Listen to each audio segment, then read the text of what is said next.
Students previous கிளாஸில் என்ன பார்த்தோம் அப்படின்னா அங்காடி பார்த்தோம், நாலங்காடி, அல்லங்காடி இதெல்லாம் பார்த்தோம்.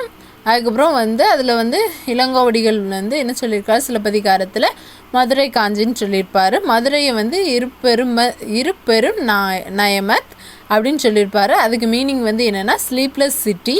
ஸ்லீப்லெஸ் சிட்டினா தூங்கா நகரம். ஏன் அப்படின்னா பிஸ்னஸ் ஆக்டிவிட்டீஸ் நடந்துக்கிட்டே இருக்கும். நெக்ஸ்ட் என்ன பார்க்க போகிறோம் அப்படின்னா கோஸ்டல் ட்ரேட் இன் ஏன்ஷியன் தமிழ்நாடு.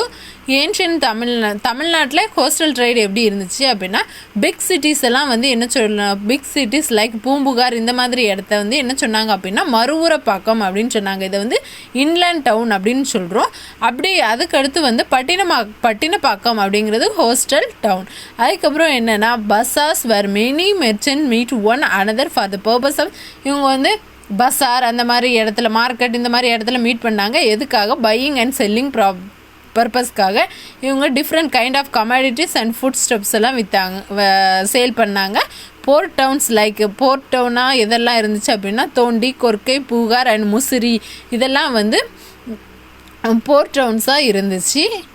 அதுக்கப்புறம் என்னென்னா இங்கெல்லாம் பிஸ்னஸ் ஆக்டிவிட்டி ரொம்பவே பிஸியாக இருந்துச்சு. அப்புறம் அந்த காலத்தில் என்ன நடந்துச்சு, இம்போர்ட் அண்ட் எக்ஸ்போர்ட் நடந்துச்சு. பீப்புளெலாம் என்ன பண்ணாங்க அப்படின்னா ஹோஸ்டல் ட்ரேட் பண்ணாங்க. அதில் மெனி டெவலப்மெண்ட்ஸ் இருந்துச்சு in different kind of ஃபிஷ்ஷிங்லாம்.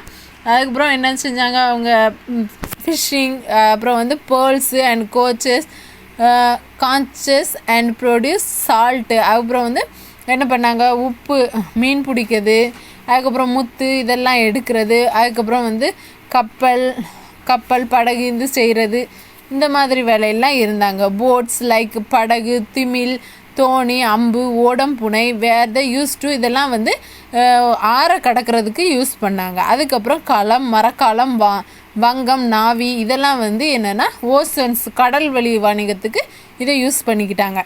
Next என்னென்னா role of government during ancient Tamil Nadu.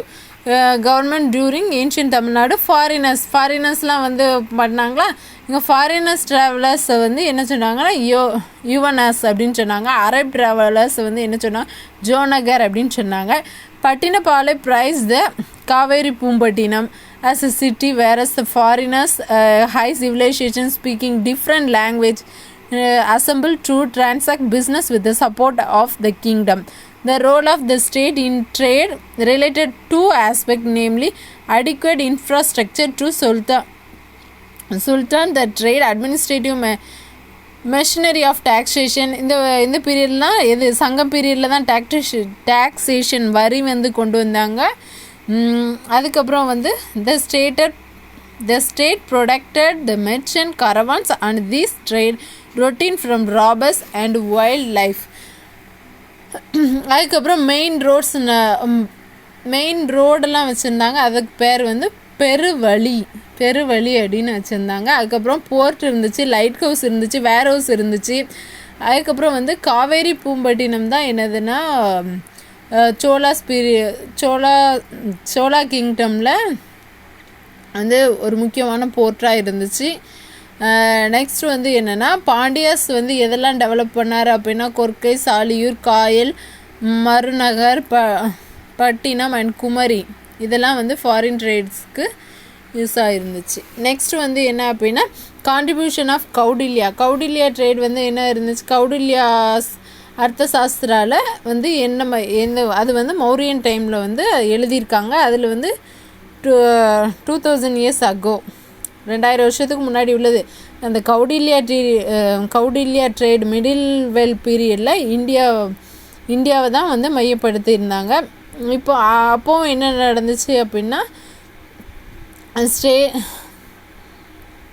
duties and goods bought through in the city and good to be sold after payment of the duty. Only certain merchants were authorized to be enhanced into trade, sell at price என்ன செஞ்சாங்க அப்படின்னா fixed price.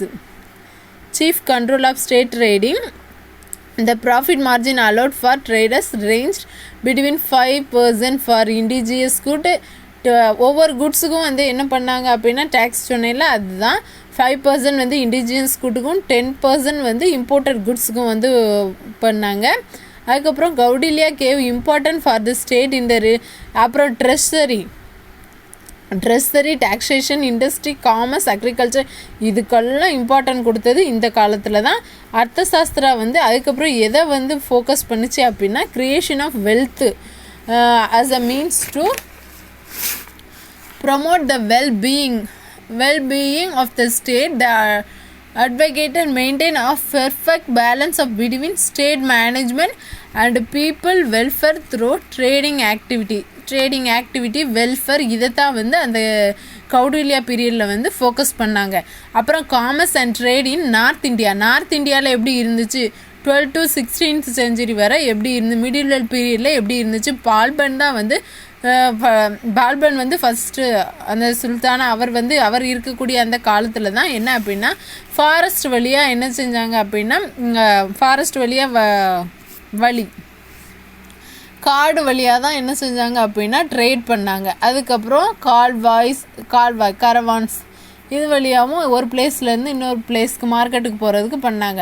அதுக்கப்புறம் அலாவுதீன் கில்ஜி வந்து என்னென்னா அவரோட பீரியடில் என்ன பண்ணார் அப்படின்னா லோ ப்ரைஸில் வந்து குட்ஸை வந்து கொடுத்தாரு. அதுக்கப்புறம் இவங்க என்ன பண்ணாங்கன்னா இம்போர்ட் பண்ணாங்க, எக்ஸ்போர்ட் பண்ணாங்க, நிறைய ஃபாரினர்ஸ்லாம் வந்தாங்க. அதுக்கப்புறம் இந்தியன் ட்ரேடர்ஸை வந்து எப்போவும் டிஸ்கரேஜ் வந்து பண்ணலை.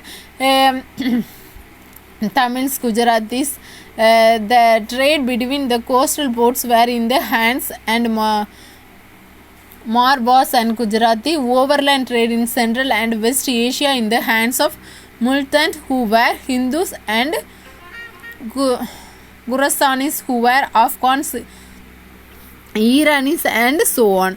ஜூரிங் சுல்தானேட் பீரியடில் வந்து என்ன இருந்துச்சு அப்படின்னா கரன்சி சிஸ்டம் இருந்துச்சு. அந்த கரன்சி என்னதான் இருந்துச்சு அப்படின்னா சில்வர் அண்ட் காப்பர் பேஸில் இருந்துச்சு.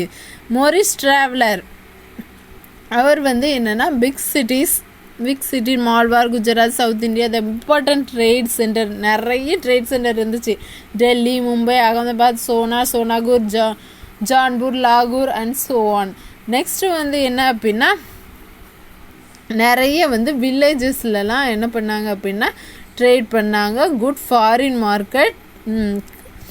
அப்புறம் இம்போர்ட் பண்ணாங்க. என்னெல்லாம் இம்போர்ட் பண்ணாங்க அப்படின்னா horse, dry fruits, precious stones, glassware, high grade textile, raw silk, corals, இந்த மாதிரி வெல்வெட் இதெல்லாம் வந்து இந்தியாவுக்கு இம்போர்ட் பண்ணாங்க. நெக்ஸ்ட் வந்து அதே மாதிரி எக்ஸ்போர்ட்டும் பண்ணியிருக்காங்க. எந்தெந்த ஊருக்கெலாம் எக்ஸ்போர்ட் பண்ணியிருக்காங்க, என்னெல்லாம் எக்ஸ்போர்ட் பண்ணியிருக்காங்க அப்படின்னு சொல்லியிருக்காங்க. நெக்ஸ்ட் வந்து என்னென்னா trade with Rome, China and Europe.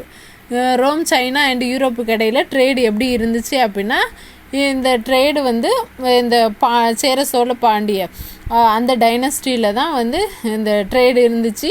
அப்போ வந்து யார் இருந்தா அப்படின்னா விஜயநகர பேரரசு வந்து ஸ்ரீ விஜயநகர பேரரசு வந்து யார் வந்து அப்படின்னா the Chola conquered the Sri Vijaya Empire of Indonesia and Malaysia to secure a sea trading route to China. இது வந்து sea trading ரூட்டாக இருந்துச்சு, கடல் வழி வணிகமாக இருந்துச்சு. Touring 16th and 18th centuryயில் India வந்து என்னென்னா அவங்களோட ட்ரேடை எக்ஸ்பேண்ட் பண்ணாங்க. யார் வந்தால் அப்போ தான் யூரோப்பியன் கம்பெனிஸ் வந்து வந்தாங்க. எல்லா கடல்வழி வணிகமும் கொண்டு வந்தாங்க. அப்போ தான் யார் வந்தா அப்படின்னா வாஸ்கோடகாமா வந்து வந்தார். காலிக்கட் வழியாக வந்து வாஸ்கோடகாமா வந்தார். அவரோட டைரியில் வந்து எழுதியிருக்காரு. அப்புறம் வந்து எழுதியிருக்காரு. நெக்ஸ்ட் வந்து என்ன அப்படின்னா European merchant who comes in India where not only individual merchant but also represent their respective government. They gained strong footholds Indian maritime trade by virtue their naval power. அவங்களோட நாவல் பவர் ஃபாரினர்ஸ் வந்து என்ன பண்ணாங்க அப்படின்னா அவங்களோட நாவல் பவரை use பண்ணி Indian ட்ரேடர்ஸை வந்து Indian traders அந்த இந்தியன் ட்ரேடை வந்து கம்மி பண்ணலான்னு பார்த்தாங்க. இன் course in the time commercial motive turns into the territorial ambition like the East India Company when become the British Empire. அப்போ தான் வந்து வந்தது தான் என்னதுன்னா பிரிட்டிஷ் எம்பையர் காலத்தில் வந்தது தான் இந்த ஈஸ்ட் இந்தியா கம்பெனி. அப்புறம் வந்து வேறு என்னெல்லாம் அப்படின்னா டெக்ஸ்டைல்ஸு, ஷிப் பில்டிங்கு, இந்த மாதிரி 18th செஞ்சுரியில் வந்துச்சு. பிரிட்டிஷர் வந்து அப்போவும் இருந்தாங்க. அப்போது என்ன அப்படின்னா இந்தியன் குட்ஸை வந்து டிக்ளைன் பண்ணணும் அப்படிங்கிறது தான் இந்த பிரிட்டிஷோட ரூலாக இருந்துச்சு. அதுக்கப்புறம் வந்து என்னென்னா handcrafts to Great Britain between early அந்த 16th to 19th செஞ்சுரியில் தான் என்னன்னா ஈஸ்ட் இந்தியா கம்பெனி வந்துச்சு. அப்போ தான் ட்ரேடையே வந்து ஃபாரின் ட்ரேடே ஓவரால் ஆசியா ஃபுல்லாகவும் கொண்டு வந்தாங்க. அதுக்கப்புறம் பல மோனோபோலிஸ்லாம் வந்து பல போட்டி இதெல்லாம் வந்து இந்தியா முழுக்க எப்படி வந்து இது ட்ரேட் வந்து பரவுச்சு அப்படிங்கிறது தான் இதில் கொடுத்துருக்காங்க.